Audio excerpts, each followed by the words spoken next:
What is your room number? Again, let's go full screen for that. Let's go full screen for that. Yeah. It's awkward to watch with you guys, but hey, worth it. Hi guys, so if you're anything like me, Heated Rivalry, the gay hockey show, has been all over your For You page, on your suggested videos for YouTube, everywhere. And I'm very intrigued because I'm a gay writer and I've written a gay sporting romance and I really wanted to see if this would do well. So imagine my surprise when I watched it and I barreled through the show. I loved it and I've seen up to episode 5, but I love this show so much that I really just want to talk about it with other people because I have no one else to talk about it with. So I'm going to rewatch the first 5 episodes and break it down and talk about it as someone who has gone through both sporting experiences in my life as well as, of course, being gay. So I just really want to talk about all the cinematic moments, the story moments, the boys, and everything that this show represents. Let me know all your favorite theories, your favorite moments, and the things you love most about the show. Here we go.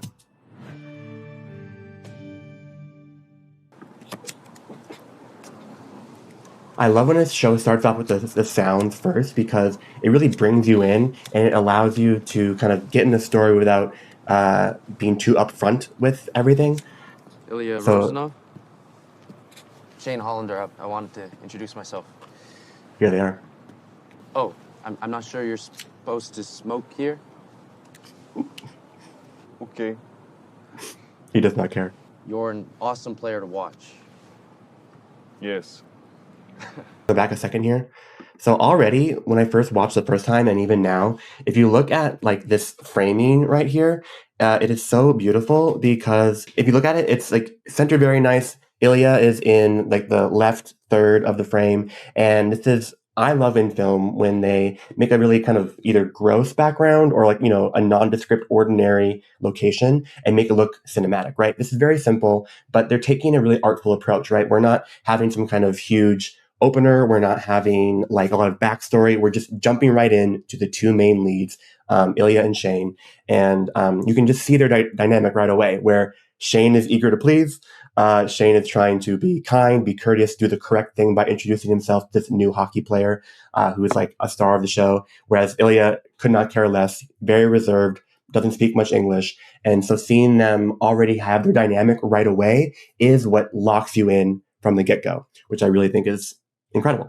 Okay, so this is going to happen a lot in this scene, but I want to break it down. So essentially, obviously in filmmaking, the camera is like your eye in a lot of ways, and often we talk about the male gaze, the female gaze, but we don't often talk about the gay male gaze. And I think kind of like that drift down towards body parts in a slow motion sort of way is very much, I would say, the male gaze, but having it, of course, be between two men, has it become a gay male gaze? And I find this is great because it allows us to feel the tension building just like the characters do. And we're seeing we're experiencing what they experience. Eventually, I find that you're feeling the exact same emotion so that when the tension does get released or a question is asked, you are on the edge of your seat waiting for what they're going to do.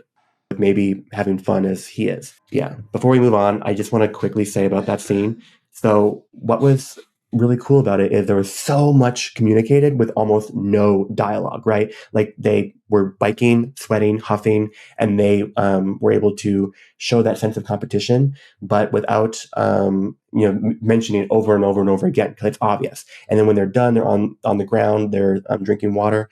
You see this like tension of like they have immediate chemistry. They're making each other laugh, smile, wink at each other. So they have a bond, and you can see it kind of elevating with no dialogue. And that's masterful, both in the writing of the crafting of the original story by Rachel Reed, but also with the director, like not feeling the crutch to have to overwrite it, which is a common thing to do.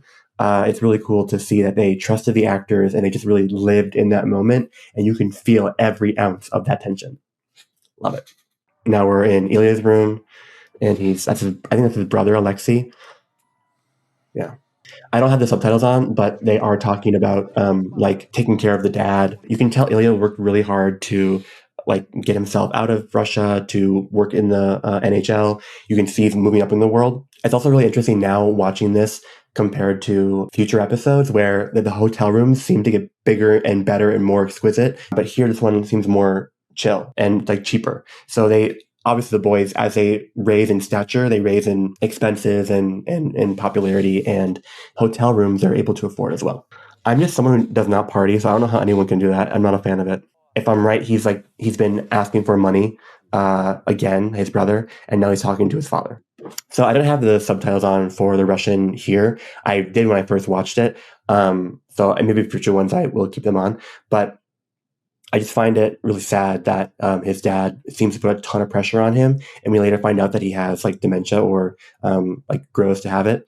So yeah, that kind of pressure on someone is not healthy, and this is why Ilya is so reserved. Every young gay guy's romance, or like every Canadian guy's romance. I grew up in Minnesota where we had football and we had other sports, but the hockey guys were like, the captains of our high school, and they were all like attractive like this. And yeah, like, this is definitely like every like young gay kid's fantasy if you're from like the northern part of Minnesota, America, or Canada.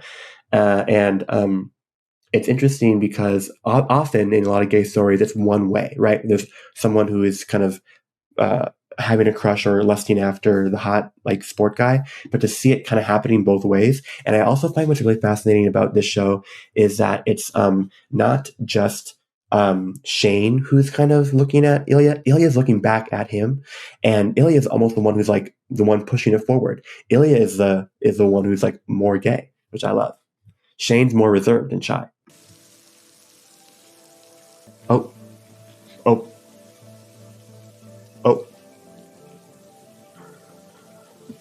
Wild.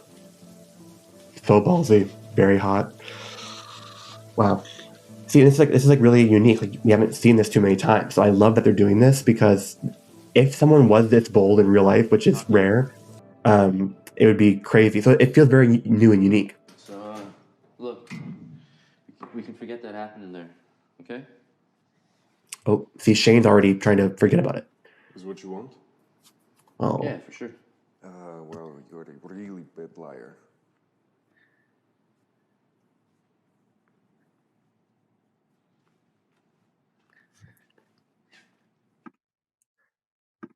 I really love that the actors here and the director, the editor, the kind of whole team isn't afraid to really sit in silence, like have moments where they're just looking at each other and we're just like absorbing that tension and not feeling rushed. I love it because that's where really the romance and the attraction builds. And damn, Connor's story looks incredible right here. Wow. What is your room number? 1410? 1410. Well, if I come to 1410 tonight, it's 9 o'clock. I might open. I might knock. Oh, it's so subtle yet so good. See, I love this moment because this is also very common. Like sometimes you'll hook up with someone that you think might be straight, and then they say, "Oh no, like I've actually done this a lot," and it I think is very eye-opening for Shane because he gets to learn from Ilya, but he's very nervous. You can see him like trying to open up for the first time and try something new, which is very unique and different for him. But he's in trusting hands. And what I love about this first kind of physical theme is that you expect it to be a little bit crass. You expect like Shane to be some kind of douchebag, but really he's extremely sweet here, and he is being like taking care of Shane. He's like kind of asking for consent as they go along.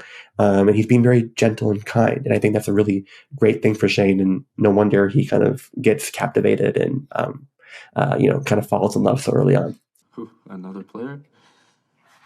No. My coach is from back in Russia. His accent is so good. So what's great about this is, again, like in so many gay shows or movies, they really don't allow what it feels like to really hook up with someone. Like I've done it plenty of times, and it's really often either really fast and quick, and you know how maybe they portray it with like cutscenes, but usually it's like this where it's really sweet. Even if you don't end up marrying the guy, like you have a really wonderful time together. And I think that side of gay romance, the sweet side, we don't get to see often. And this is amazing, where it's spicy and sexy, but also sweet and romantic. And I think that's the real combination that people are really drawn to, because it feels real, because they're actually showing real stuff, and they're having the secrets, and they're having like the hidden desires, which is very true in a lot of gay scenarios, but having that kind of fantasy element too, where it's like falling in love, that romance. It's they do it so well, and it just feels extremely real. And as a gay person, I've had many experiences like this. So to see it happen so smoothly and vulnerably, and they're not shying away from saying the swear words, they're not cutting too soon, they're not moving to a new scene, they're staying here. I love it. He's embarrassed, he doesn't know what to do. And then there Ilya goes. Yeah, Shane is like, crap, why'd I do all that? What a big night for him to worry. His life is forever different. But you can tell, I think he enjoyed it too. Yeah. 3 months later, crazy. Obviously, now, like in 2025, we kind of maybe want to, if you were gay, you kind of want to know, hey, are we interested in each other? Are we not? But I actually think the reason why their relationship did pursue and keep going for 8 years is because Shane didn't push too hard and Ilya didn't push too hard. If either of them in the beginning had said, you know what, I actually am really attracted to you and I want to date you, it probably would have been like, I can't see you ever again. And so there is this weird like kind of cat and mouse game in the gay world where it's like you want to, show you're interested, be cool, have fun, be intimate, but you don't want to like be too needy for it, right? I'm sure this happens for straight people too. But like it's just like back and forth of being yourself, but also kind of being too cool for school. And I think honestly, because both Shane and Ilya were able to step back and not over push it, it actually made their relationship continue to go deeper. Oh, what? Oh. So you're just up here sulking because what? You couldn't take another victory lap around me? And see, I find this really fascinating because, again, all Ilya said was like, "I'm into you," and of course he's sad. Of course he's let down. But again, Shane is assuming Ilya is kind of being an asshole here, and that because he didn't like party or be as friendly, that he was upset that Shane won. When really, I think Ilya is thinking about other things, thinking about his father, about his brother, about his family, and just not doing much. But it's interesting to see how Shane thinks of Ilya versus who Ilya actually is and how Ilya actually does care about him. Because once they finally do see each other in later episodes, that the walls start to fall down and they really appreciate each other for who they actually are. So it's like they need to have this tension and them not understanding who each other are in the beginning. But it's really cool to see that breakdown and where the truth is revealed later. Oh, see? Beautiful.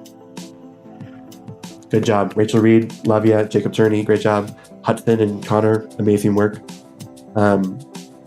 Yeah, I just think this show is so great. I'm going to pause this. The directing, the writing, the acting, the story, all of it is so solid that it allows for you to let the story kind of wash over you, and there's so much said without it being in the dialogue. And I think they have elevated how they shoot it, so it has an artistry behind it.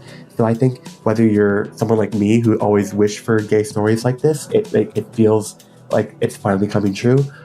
But it's also great for someone who's never seen this. Like I think on TikTok there's a trend of like people showing like their straight boyfriends or showing their straight friends this show, and they're like shocked by it and surprised that it's gay, but then they like it. And then a lot of straight girls are loving it because I think in the end, when you take away the expectations of what you would have thought of a gay romance in a sporting world is, and put it here, and you be fully honest, it really just pulls you in, which I love. Let me know down below if you want to see me do more of this show. I think if I can catch up, we can break down all the previous episodes, and I can probably watch the new ones live with you guys if you want me to. Let me know. And also, what else do you want me to maybe watch or react to or break down Do you have any other favorite music you love, TV shows, other movies? I love all types of gay romance stories, so whether that's in books, movies, or TV shows. I also love for music, I love Taylor Swift. I'm a big franchise guy, so I love Disney, I love Harry Potter, Hunger Games, Star Wars. Any of those big franchise fandoms I'm a huge fan of. So kind of being able to dive in deeper with all of you would be great. But I have more time to really invest in this YouTube channel, and I really want to grow what I'm passionate about. And so I think this is a great way to start. It's just things that I love or that you guys want to experience with me. Let me know, and we can really geek out and be fans together. I would say I'm going to probably put the full uncut reactions up on Patreon. If you want to see the entire thing that I react to, you can watch it there. Because on YouTube, you can only have certain lengths, so you have to cut it down or avoid copyright. So if you want to watch the entire reaction, go to Patreon. Also, a way to support this channel is you can buy my gay romance book. You know, I'm not just watching this show because I love it, because I do, but also because I'm a gay writer. I've written 2 books, Scraps, which is a gay skateboarding romance. So if you like a gay hockey romance, you'll probably love Scraps as well. It stars Gus and Bridger, 2 boys in Montana in 2003 who are skateboarding. They fall in love. What Heated Rivalry is accomplishing is what we aim to do with Scraps. And you can also on this channel watch the short film version of it. We have a full 30-minute short film of these boys. We're so proud of it. And if you want to see the entire story, you can read it here or listen into the audiobook.